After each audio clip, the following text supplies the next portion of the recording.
históricos entre Noruega y España.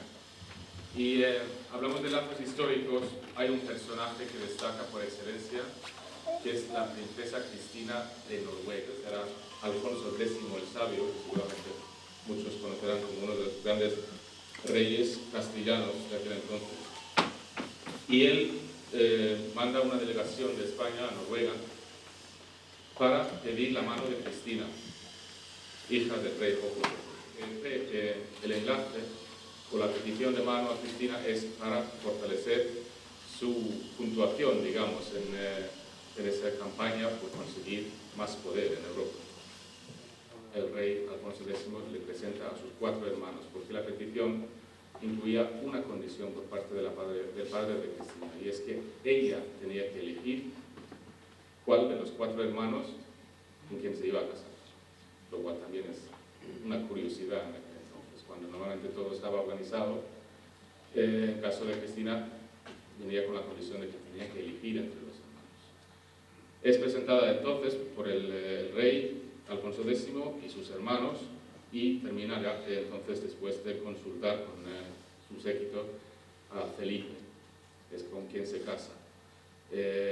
La boda se celebra en Valladolid el 31 de marzo de 1258, es decir, casi exactamente hace 750 años. Que expresa un deseo. La princesa Cristina tenía el deseo, el primer deseo que ella expresó, según dice la saga, fue que se hiciera una capilla en honor a San Olaf. San Olaf quizá es un personaje desconocido para muchos de ustedes, pero San Olaf es, digamos, el santo patrón de Noruega, igual que Santiago aquí en España. ¿Qué pasa luego? Pues ella muere a los 4 años, y entonces no se cumple ni la promesa, ni se cumple, no tienen hijos, o sea que realmente acaba la historia, ¿no? Una bonita historia de amor, bueno, eso es un decir. Y después de morir, su muerte, se supone que muere en Sevilla, aunque no se sabe muy bien, pero se sabe que fue enterrada en un pueblo de Castilla que se llama Covarrubias, porque su marido, Felipe, fue destinado, antes de casarse, por casi, bueno, por mandamiento de su padre, que fue Fernando III el Santo, a que tuviera una carrera eclesiástica.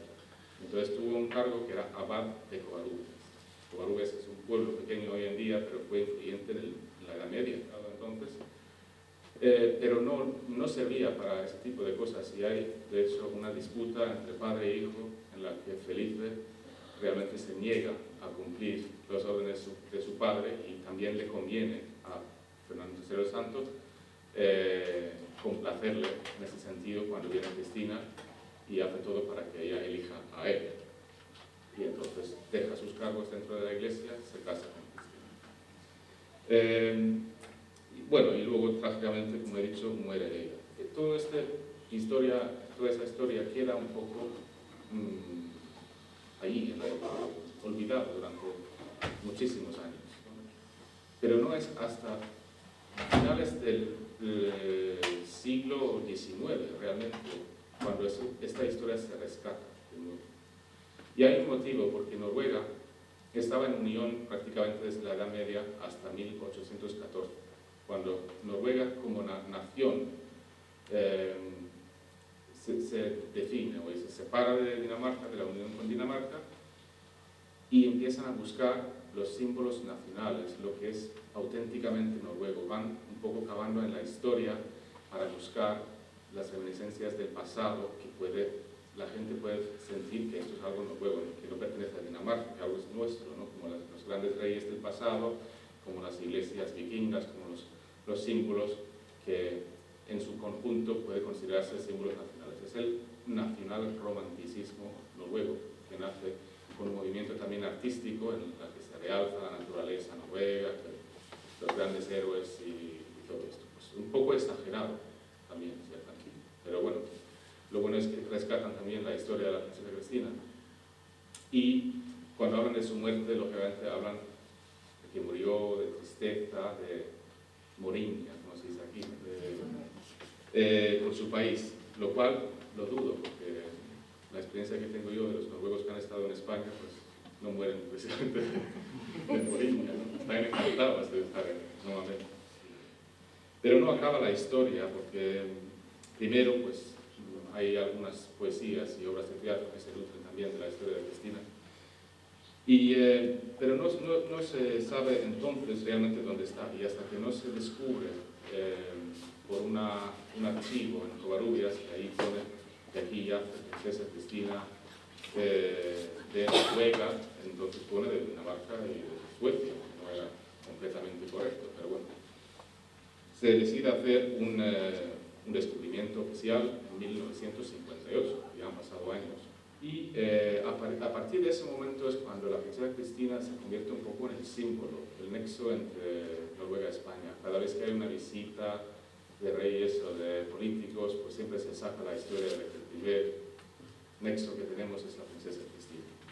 Lo que ocurre después es que se crea la Fundación Princesa Cristina de Noruega en el 92 para mantener la memoria de la princesa Cristina, su tumba, su historia, también para celebrar actividades culturales, para trabajar para el intercambio.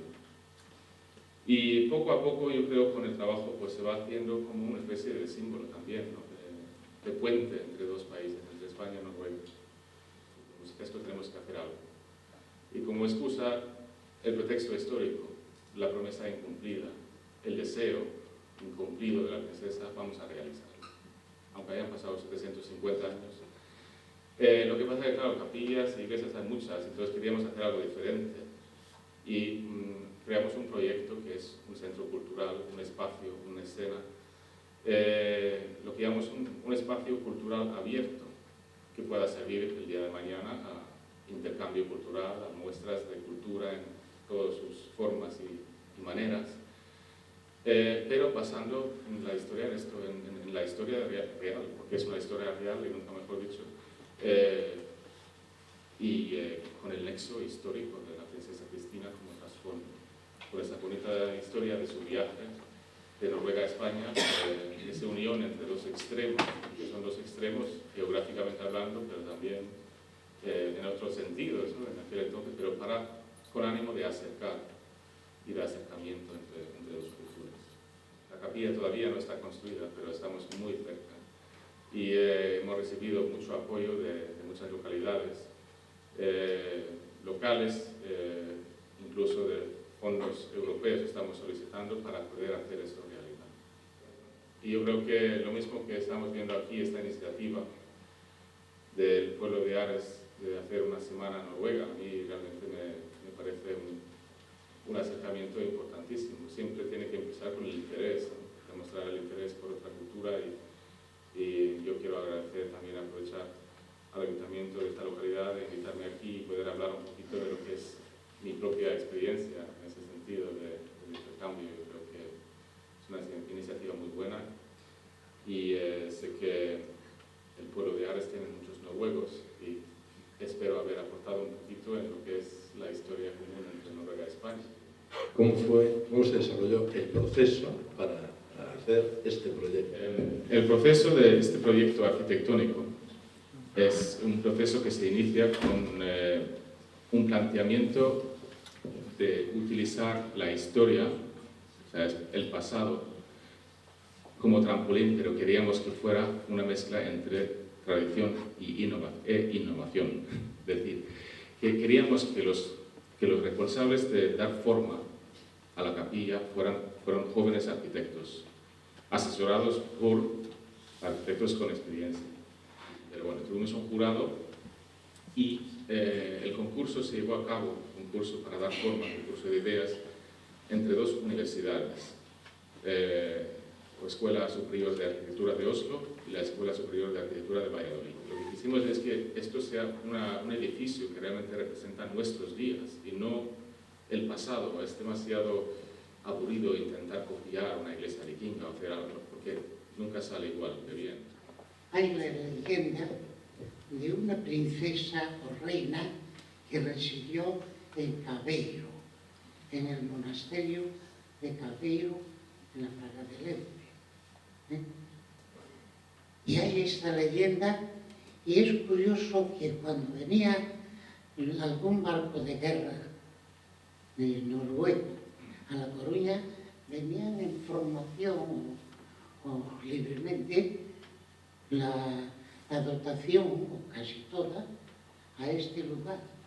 No se sabía por qué, por esta relación con una reina o princesa noruega.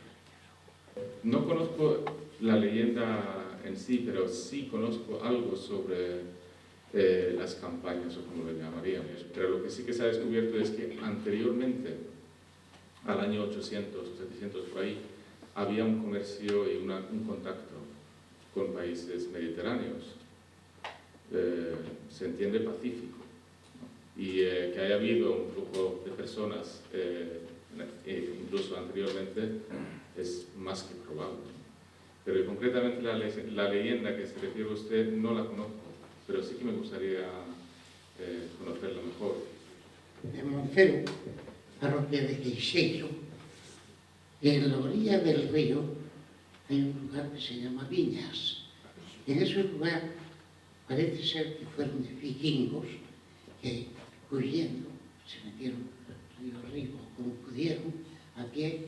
Hay una raza de familias, rubios, altos, fuertes, sí, aún perdura. Y amigos míos han sido muchos de ellos.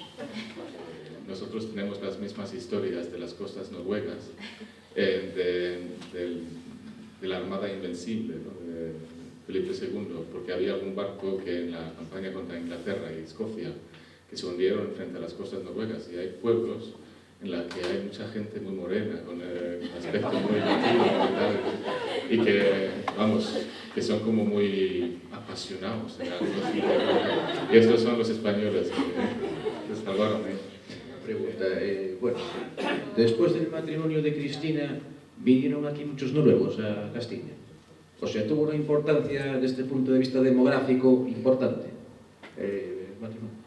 Realmente la respuesta es no, porque como ellos, la mayor parte del séquito, que eran cerca, por lo visto, de 200 personas, algunos van en peregrinaje a Jerusalén y los otros regresan a Noruega. Y no hay constancia de mucho intercambio de personas.